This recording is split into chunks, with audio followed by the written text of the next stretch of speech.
guys, it's me, Dr. Khullar, and we're here to talk to you about how I manifested my successful pediatric business.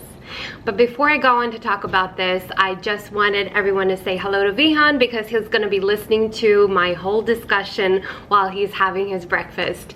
So here he is.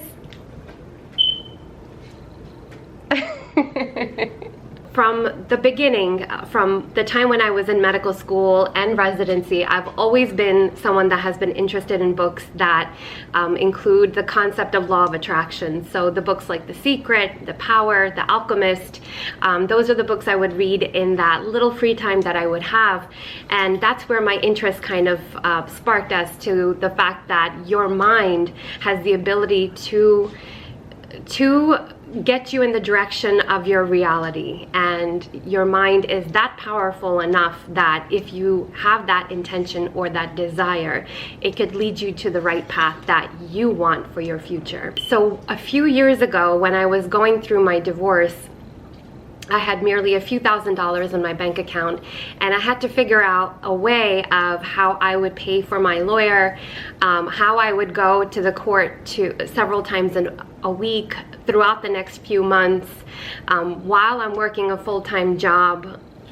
And also I had to figure out how I was going to take care of my son and be a single parent to him. And I had no idea how things would work out. I had no idea how I would get the money for this. And it was starting to get me down. It was starting to get me very depressed. And I realized that there is only two ways to think about this. That either I get down and depressed and I end up harming myself, my future, my career that I worked really hard for, and be an example of that sort for my son.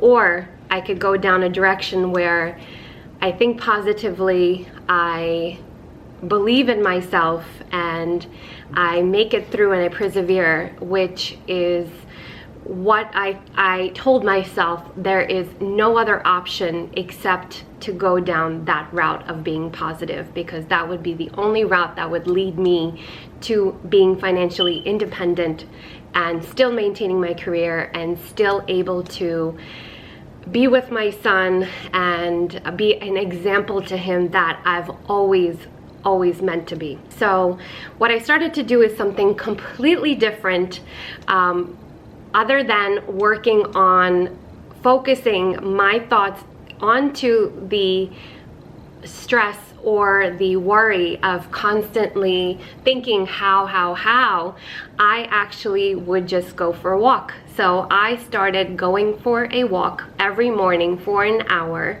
and I would put on a podcast or a YouTube video, and I would listen to some motivational speakers or a talk. So I would listen to some speakers like Tony Robbins, I would listen to Les Brown, I would listen to Abraham Hicks, and I would make sure that hour was just of stories and of some conferences that they've done, or some concept about how they have, through their life, persevered, and how they have helped others, and things that might be helpful for me to use in my day-to-day life.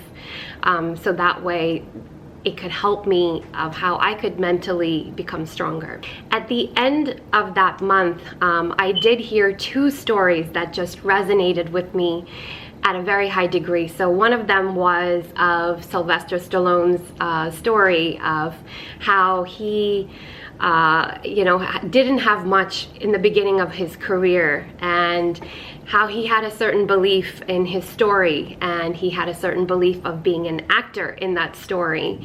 And no matter what, even when he didn't have any money to even have his dog, which he loved a lot, and he had to give him away for a short period of time, he still had that belief that he can be what he wants to be, and he will get what he wants to get. So that one story, along with the other story that I listened to of Muniba Mazari, who is a Pakistani woman who had gotten into a car accident which led her to become paralyzed with waist downward, wheelchair bound, and how she had spent 2 years bedridden. And through those 2 years, you have a decision to make whether you want to, like I said earlier, take it in a negative way, get down and ask, why did life do this to me? Or you can really become stronger mentally and say, no, this is not something that's going to define me. It's not going to stop me. It's going to lead me down a path of maybe helping others or doing what I really want to do in my life. And therefore, she became a model, a motivational speaker. She became one of the women on the 100 most inspirational women list in 2015. And that story, those two stories resonated really highly with me. At the end of the month, while I was walking, I kind of had this thought that came into my mind where I got this feeling that I think possibly I should start a business of my own. And then right after that thought came, I asked myself, well, how would I even start a pediatric business of my own? I don't have experience of doing a business of that sort. I haven't worked with anyone who has done a business of that sort. And a friend of mine who also a few years back had started her dental practice on her own in New York City. Her name came into my mind as soon as I had asked that question to the universe in my mind. Once I thought of her name, I said, okay, you know what, let me give her a call and ask her what are the steps that you would take to start a business, a pediatric business. And when I had called her, she had given me a list of few things that she recommended for me to start with. And of course, one of them was finding a location. And I said, well, I don't have money to lease a place or buy a place. So she suggested subleasing a place from another physician. And I said, okay, well, let's see how that goes. And I had remembered that I had at that point called around several doctors' offices in the area to see if anybody's subleasing a room or two that I can start my pediatric business with. And when I had done that, I had also called one of my doctors to ask her that, you know, her thought came into my mind too, that, you know, maybe she would be able to know somebody that I could sublease with. And when I had called her office, she said, you know what, I actually have the other half of my office that I'm subleasing. Why don't you come down and we can talk about it? And I said, okay, great, that's great, because it wasn't too far from where I was living at that time. So what happened was, I asked them, okay, so what would the rent be like? Because I know that usually leasing places does cost quite a bit of money. And as I said before, I was short of money to begin with because of all the legal cases that were going on at that time. And they actually said that, you know, first few months you can start without any rent, because they remember how it was when they started and how expensive things were to get started. So they said that the first 2 months that you could be rent free and you start paying us starting the third month. And that was a godsend. I could not believe what I had just heard. I've never gotten even a shirt on clearance that I liked, forget about a location rent-free. So this was a huge deal for me that this had happened, and it seemed very easy for me to, you know, happen to have found a doctor that I had that was subleasing, and I wasn't paying any rent. And from them or through them, I had also found a name of a location that helped doctors start up the practice with insurances and with other billing ideas that they had that are important, certificates that are required. And so I contacted them and set up a meeting with them, and that's how my practice had started. So in the beginning, it wasn't easy. There was indeed a lot of work that was required. I had worked 7 days a week.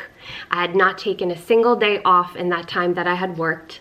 But the Wednesday that my office was closed, I did work at a different pediatric office to make up for the income since I had started the business from scratch, I had no patients that I was starting out with, and I had to pay for the monthly expenses, so that's why I worked the one day at a doctor's office. I had worked Saturdays and Sundays at my office to make it more easier for working parents to come to the office and make appointments, which a lot of other offices didn't offer. I also made sure I went to fairs and I went to libraries, and I put my name out there on a lot of social media locations, so that way I do get recognized, and it really did help. A lot of word of mouth, a lot of referrals from a lot of patients, and we grew from a practice of 0 to now, 3.5 years later, a practice of 1,500 patients at a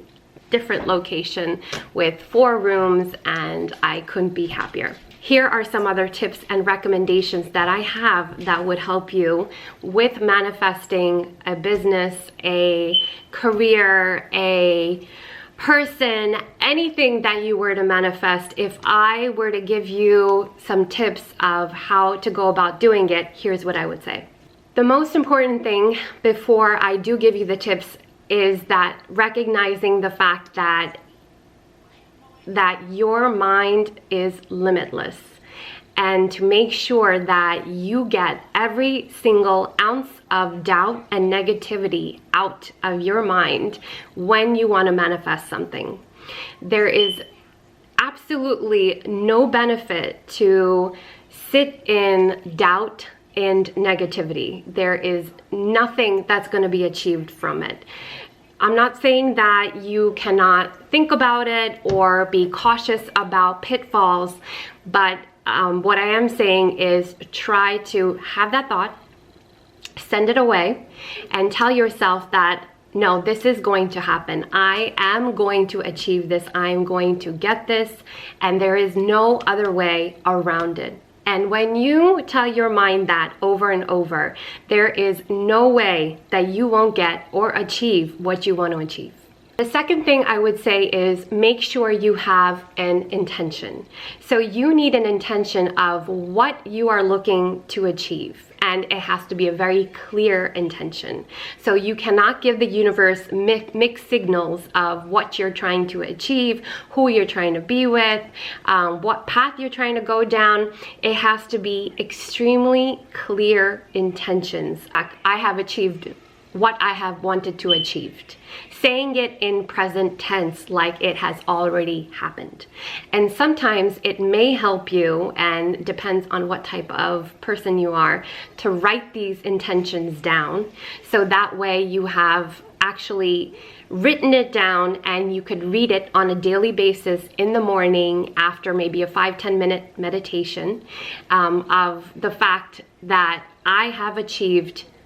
I have the house that I want. I have the person that I want. I have the career that I want. And I am so grateful for this. And once you do that, you set that intention, a very clear intention, and it gets locked into your subconscious after you repeat this on a regular basis. Once you have set your intention, whether in the form of vision boards, or you have written this down, or you have said this out to the universe and you know exactly what you want, do something completely different other than working on that thing initially.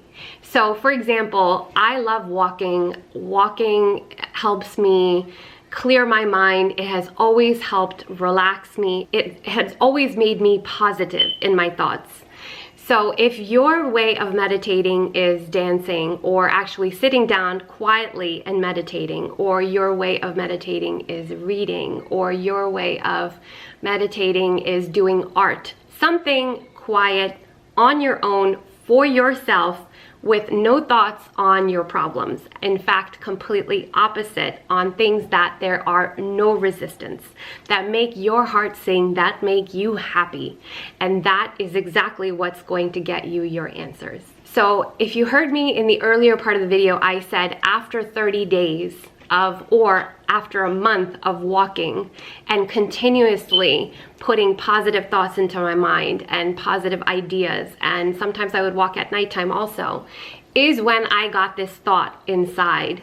And you could call it an angel, you could call it an intuition, you could call it being in the receiving mode, is when I thought that I should open up a place. And I thought this would be the most easiest way for me to achieve what I want to achieve and what I had set my intention out for the universe. That's the way that I would have all the things that I want for that future that I'm looking for.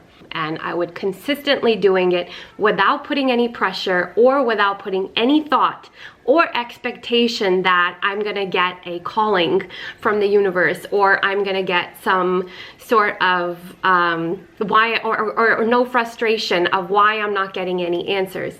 Be patient, have no expectations, go into that activity completely free. And that is when you will get your answers inside. Once you do have that idea from your intuition that, okay, this is the way that this is the direction that I need to head into, what I recommend is living in that feeling of that positivity and that energy and not letting it go. So that amount of energy that you received from doing that repetitive motion on a daily basis that brought your vibration up from being at a state where you were very low and you had no idea what direction life was going to take you, to a vibration of, I got this, I can do this, I am able to do this, and there is nothing in the world that is going to stop me. At that vibration, and when you hold that vibration, when you consistently work on it, that is when all the doors open, and they open very easily without any resistance. And that's when you know you're going down the right path that's meant for you. Lastly, what I want to say is always listen to that inner voice. Always listen to your gut feelings. And for that, you do have to get quiet.